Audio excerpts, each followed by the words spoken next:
நீ எந்தன் பாதி, இதுதானே நீதி.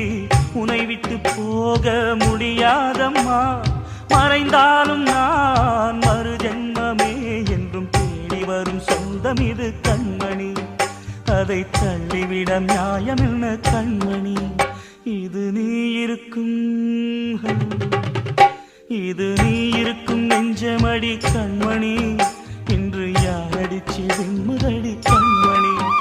ஒரு வீடு கட்டி வச்சிருந்தேன் கண்மணி, அது வெட்ட வெளியாச்சுதடி கண்மணி.